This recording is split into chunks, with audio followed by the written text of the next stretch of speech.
히브리서는 히브리서라는 이 제목처럼 히브리인들로 구성된 공동체를 향한 편지입니다.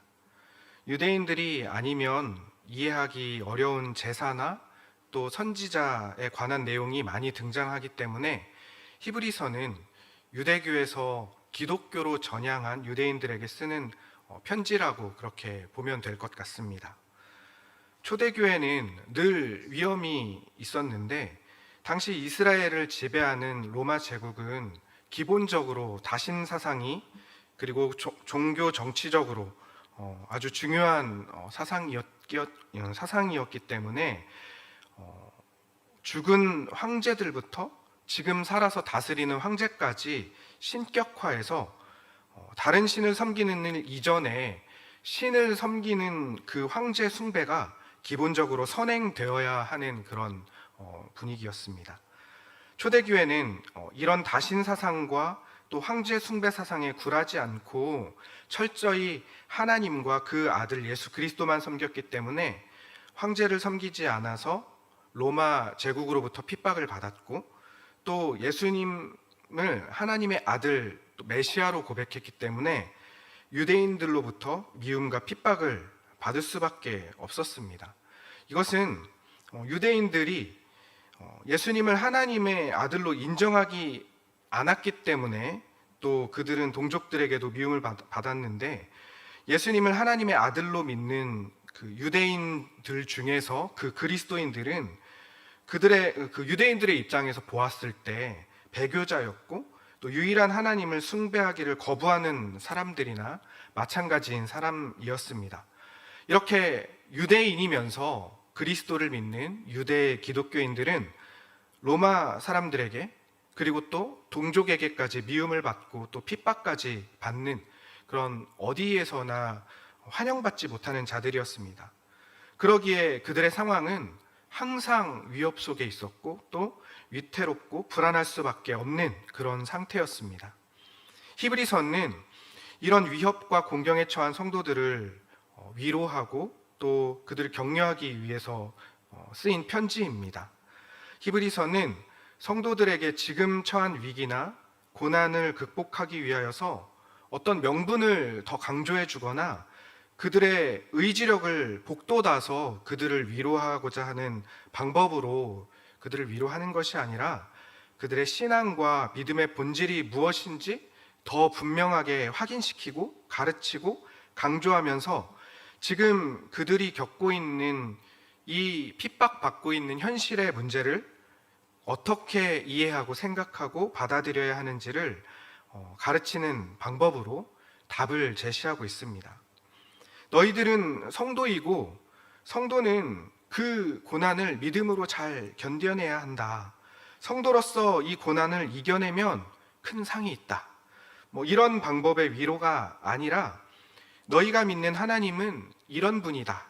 너희가 믿는 믿음은 이런 것이다. 라고 그렇게 근본적이고 본질적인 부분을 기억하고 붙잡도록 그들을 권면하고 위로하고 있는 것입니다. 보통의 성경을 읽어보면 보통의 서신서들은 그 시작에 편지를 받는 수신자에게 간단하게라도 인사를 건네는 것으로 시작을 하는 서신서들이 많이 있는데 히브리서는 조금 다릅니다. 마치 뭐인가 쫓기듯이 인사를 건넬 틈도 없이 급하게 그들이 믿는 하나님에 관하여 이야기를 바로 시작을 합니다. 우리 본문 1절, 2절 말씀입니다. 옛적의 선지자들을 통하여 여러 부분과 여러 모양으로 우리 조상들에게 말씀하신 하나님이 이 모든 날 마지막에는 아들을 통하여 우리에게 말씀하셨으니 이 아들을 만유의 상속자로 세우시고 또 그로 말미암아 모든 세계를 지으셨느니라. 이 히브리서 저자는 예수 그리스도를 하나님께서 만유의 상속자로 세우시고 예수님을 통해서 온 세상을 창조하셨다고 밝히면서 편지를 시작하고 있습니다.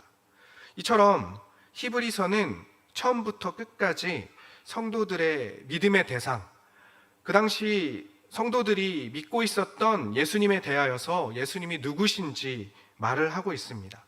그렇게 모든 열쇠가 예수님께 있다고 초점을 맞춘 다음 예수님이 어떤 분이신지 누구신지를 차차 설명해 나갑니다. 그 당시 성도들이 믿는 예수님과 지금 우리가 믿는 예수님이 다르지 않습니다. 그때의 상황과 지금의 상황이 달라졌기 때문에 그들이 믿는 예수님과 지금 편안한 상태에서 믿는 예수님이 다르다고 할 수 없는 것입니다. 당시 초대교회 성도들과 지금의 우리는 모두 동일한 하나님의 아들, 하나님께서 구원자로 이 땅에 보내신 만유의 상속자로 세우신 예수님을 믿고 있는 것이 동일합니다. 예수님을 믿는다는 것, 예수님을 믿는다라고 할 때 우리가 자주 말하는 이 믿음이라는 것은 무엇일까요? 우리가 말씀을 나누면서 이 믿음에 대한 문제를 너무 자주 들어서 낯설지 않으실 것입니다. 믿음은 내가 원하는 방향으로 이렇게 될 것입니다. 이렇게 되길 바랍니다. 이렇게 되게 해주세요라는 어떤 상황이나 어떤 상태의 변화를 믿고 또 바라는 것이 아니라고 우리는 계속해서 나누고 있습니다. 믿음은 결코 우리의 바람을 담는 원함이라던가 설명하기 힘든 왠지 모호하고 공허한 추상적인 말이 아닙니다. 믿음은 상황과 상태를 바라는 것이 아닙니다. 믿음은 상황과 상태가 내가 바라는 대로 나아질 것이라고 아름답게 꾸미거나 미화하는 것도 역시 아닙니다. 믿음의 대상이 오직 하나님이신 것, 하나님에 대한 확실한 이해 아래 있는 것, 하나님의 약속에 관한 것이 바로 믿음입니다. 그러니 믿음은 매우 구체적인 것이고 또 두루뭉실한 것이 아니라 명확하며 하나님에 대한 온전한 이해와 약속에 근거한 것이 바로 믿음입니다. 히브리서는 이렇게 믿음에 대해 확실한 이해를 기반으로 이야기를 펼쳐가려고 합니다. 3절, 4절입니다. 이는 하나님의 영광의 광채시요 그 본체의 형상이시라. 그의 능력의 말씀으로 만물을 붙드시며 죄를 정결하게 하는 일을 하시고 높은 곳에 계신 지극히 크신 이의 우편에 앉으셨느니라. 그가 천사보다 훨씬 뛰어남은 그들보다 더욱 아름다운 이름을 기업으로 얻으심이니. 함께 읽은 이 말씀 중에서 4절을 보면 그가 천사보다 뛰어나다라고 그렇게 말씀하시면서 예수님과 천사를 비교하고 있습니다. 왜 예수님과 천사를 굳이 비교하면서 보여주는 것일까요? 이것은 당시 히브리서 수신자들이 그리고 지금 우리의 믿는 믿음의 모습이 그렇기 때문입니다. 그들이나 우리나 예수님을 믿고 닮기를 원한다고 우리 입술로 말은 하고 있지만 결국 우리 믿음의 현실적인 모습을 보면 천사와 같은 모습을 기대하고 닮고 싶어하는 것처럼 살아가기 때문입니다. 이게 무슨 말이냐면 천사는 여러분도 잘 알듯이 그리고 이해하듯이 흠도 없고 티도 없는 하나님의 사자로 이해하고 있습니다. 그러기에 우리는 천사하면 그 흠없는 도덕성을 막연히 담고 싶어 합니다. 탁월한 도덕성이 신앙의 모범이라고 생각을 하기 때문입니다. 또한 천사는 진흙탕 같은 이 세상에 발을 담그지 않아도 되는 존재, 현실의 고민과 아픔들이 전혀 문제가 되지 않는 그냥 천상에서 아름다운 모습으로 초월적인 모습을 하고 있는 그 초월적인 천사의 모습을 막연히 우리가 담고 싶어 한다는 것입니다. 예수님은 사실 인간으로 오셨기 때문에 우리의 모든 고민과 슬픔, 아픔, 모든 문제를 함께 느끼시고 또 함께 경험하는 존재로 오셨습니다. 그러니 우리가 사실 닮고 싶은 모습은 고민하는 모습, 슬퍼하는 모습, 아파하는 모습, 모든 문제를 짊어지고 가시는 것 같은 약한 모습의 예수님이 아니라 죄와 고민에서 한 단계 초월한 존재, 천사 같은 존재를 막연히 바라는 건지도 모릅니다. 우리는 우리의 신앙과 믿음의 이유를 죽어서 천국 가는 정도로 생각하며 살아갈 때가 많이 있습니다. 그런데 신앙과 믿음은 죽어서 천국 가는 것만으로 생각하신다면 정말 잘못 생각하고 있는 것입니다. 지금 우리가 살아가는 이 삶은 그냥 아무런 의미 없이 여기면서 어떻게든 지나가겠지, 뭐라도 되겠지, 아니면 왜 하필이면 나한테 이런 일이 생겼나 라고 대수롭지 않게 생각하거나 아니면 체념한 듯이 살아갈 삶이 아니라는 것입니다. 원망하고 핑계하고 변명하며 살아가라고 하나님께서 우리에게 인생을 허락하고 또 우리를 하나님의 자녀로 부르신 것이 아니라는 것입니다. 하나님은 우리가 이 땅을 살아가면서도, 그리고 당시 히브리서의 수신자들이 그 땅을 살아가면서도 우리 인생 전체에 대한 가치를 제대로 알고 발견하기를 원하십니다. 하나님의 주인 되심을 어떤 자리에서도 깨닫기를 원하시고, 또 우리가 그렇게 고백하기를 원하시고, 그것을 통해서 하나님이 우리에게 거시는 그 명예를 확인해가는 신자로 살아가기를 원하신다는 것입니다. 그러니 오늘 본문의 이 편지를 받는 성도들이 어떤 고난을 겪고 있던지, 어떤 핍박에서도 하나님의 영광과 명예를 드러내는 자들로 굳건히 바로 서기를 바라기에 그들이 믿는 믿음이 무엇인지, 예수 그리스도가 어떤 분이신지를 그렇게 말씀하고 시작하고 있습니다. 또 지금 이 말씀으로 대하는 우리도 역시 마찬가지, 우리 각자의 삶이 별거 아닌 것처럼 보이기도 하고 또 생각되고, 때로는 너무 벅차다고, 너무 고단하다고, 왜 나에게 이런 일이 일어났냐고 이해가 잘 안 되는 그 상황과 그 길에서도 우리는 하나님의 영광과 명예를 날마다 확인해야 되고 발견해야 하며 살아가는 그런 신자로 나아가야 한다는 것입니다. 본문은 아무런 고통도 없이, 어려움 없이 현실의 문제를 초월해서 살아가는 천사보다 고난과 핍박당하신 예수님이 비교할 수 없을 만큼 뛰어나시다는 것을 계속해서 말씀하고 있습니다. 우리 5절에서 9절 한 목소리로 함께 읽어보도록 하겠습니다.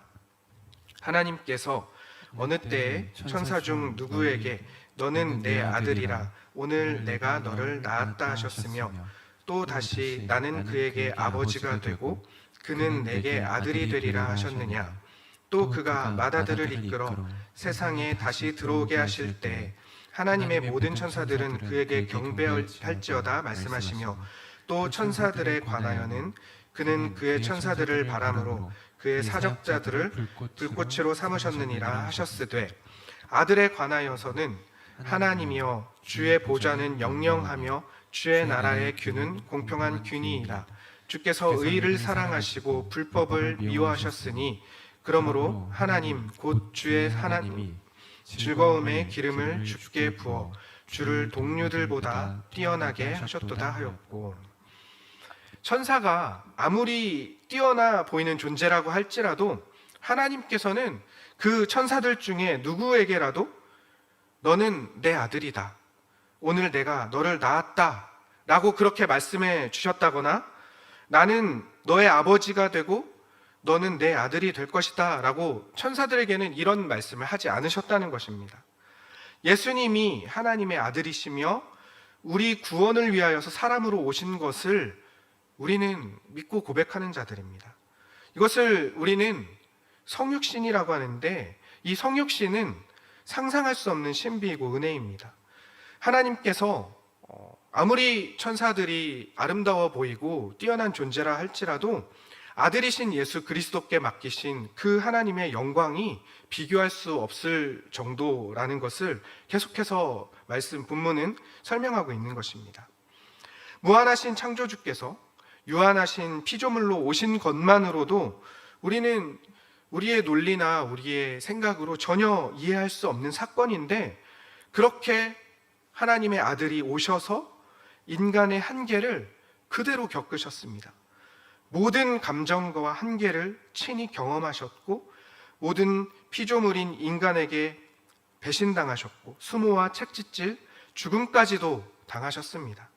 그런데 그렇게 나약한 모습을 보이셨음에도 예수님은 하나님의 영광을 나타내는데 절대 부족하지 않다는 것을 나타내셨습니다.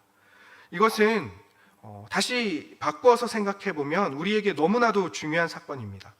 예수님이 강력한 모습으로 약한 자들을 심판하시고 무찌르시면서 그런 모습을 통하여서 하나님의 영광을 보여주신 것이 아니라 우리와 같이 약한 모습 그대로, 그 모습 그대로서 하나님의 영광을 드러내셨다는 것입니다.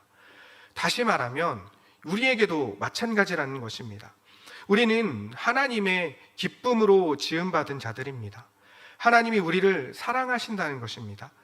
하나님이 우리를 사랑하시고 기쁨으로 창조하신 우리가 하나님의 영광을 드러내기 위해서는 우리가 성공해야 하고, 또 우리가 세상에서 잘 나가야 하고, 또 많은 업적을 쌓아야지만이 하나님의 영광을 돌릴 수 있다는 것이 아닙니다.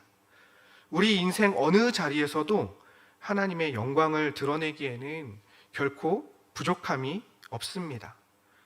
건강이 망가진 위치에서도, 사업이 망한 위치에서도, 아무도 몰라주는 유명하지 않은 평범한 삶의 위치에서도 우리가 하나님의 주인 되심을 고백하며 그 삶을 살아나가는 것이 하나님의 영광을 찬송하는 데에는 전혀 부족함이 없다는 것입니다.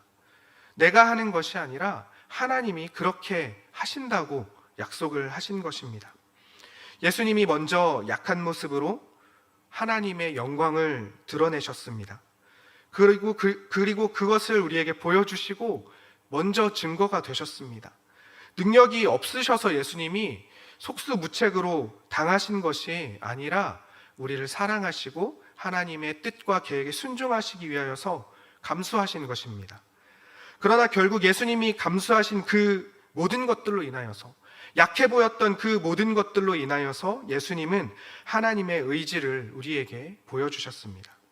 하나님이 답이 없는 우리를 구원하시겠다는 그 하나님의 의지가 바로 선이고, 하나님이 턱없이 부족한 우리와 함께 하시겠다는 뜻이 하나님의 명예 그 자체가 되는 것입니다. 이것은 어느 것도 방해할 수 없고 어느 것도 제약할 수 없는 것입니다. 이처럼 히브리서는 시작부터 하나님의 영광이 무엇인지를 예수 그리스도를 통하여서 설명하고 있습니다.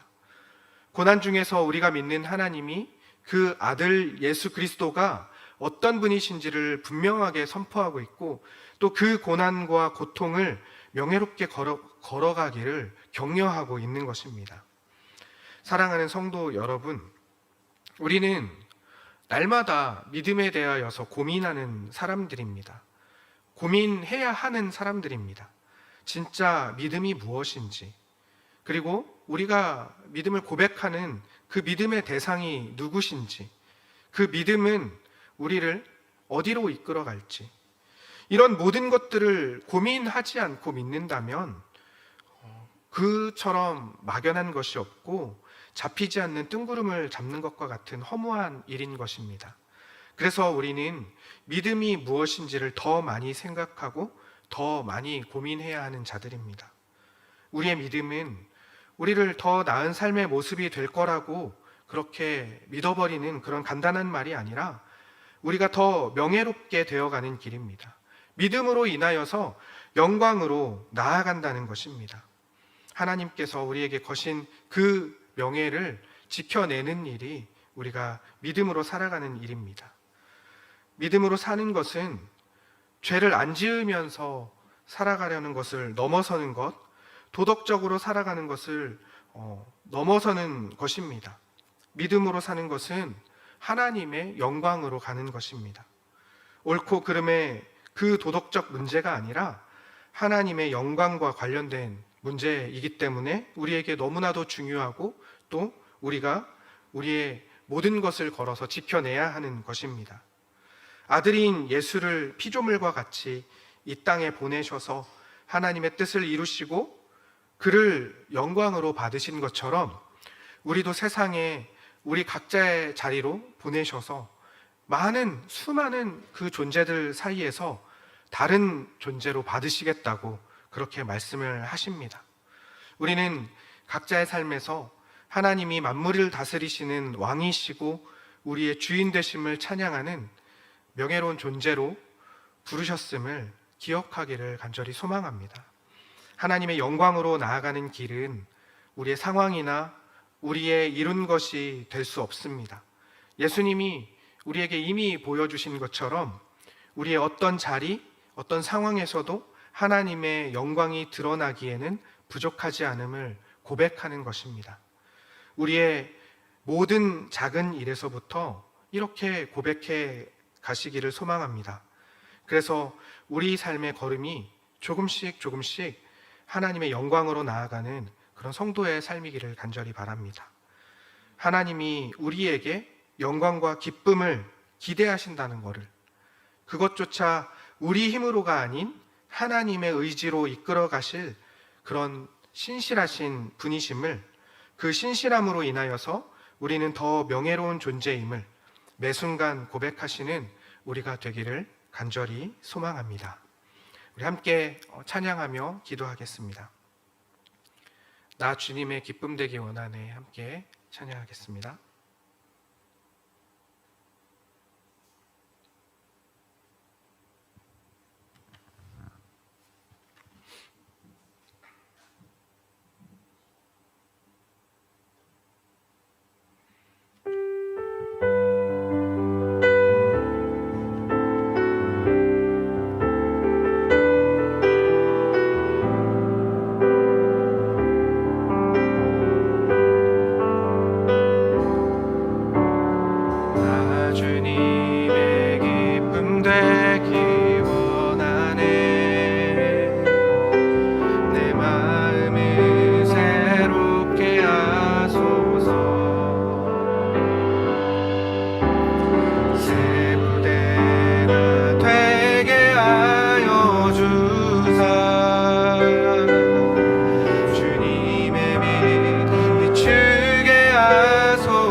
나 주님의 기쁨 되기 원하네. 나 주님의 기쁨 되기 원하네. 내 마음을 새롭게 하소서. 새 무대가 되게 하여 주사.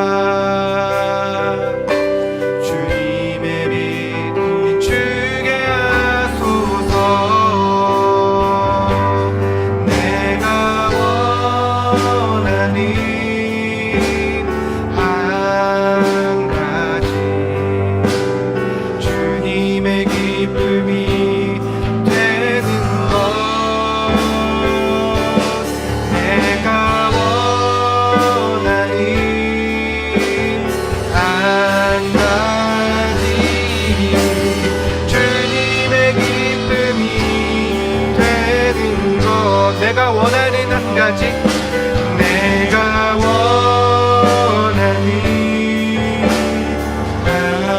한 가지, 주님의 기쁨이 되는 것.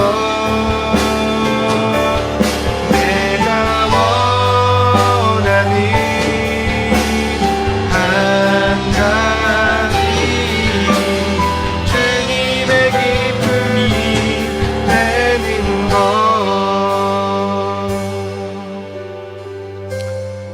하나님,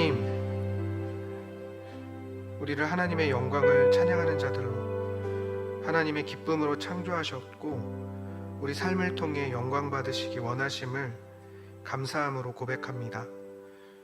하나님께서 우리에게 기대하는 그 하나님의 영광과 기쁨마저도 우리는 우리 스스로 만들어낼 수 없는 연약한 자들이지만 우리의 주인이신 하나님께서 우리를 하나님의 영광으로 이끄실 것을 확신하며 우리 믿음의 고백으로 하나님의 영광으로 나아가는 길에 바로 서게 하여 주시옵소서.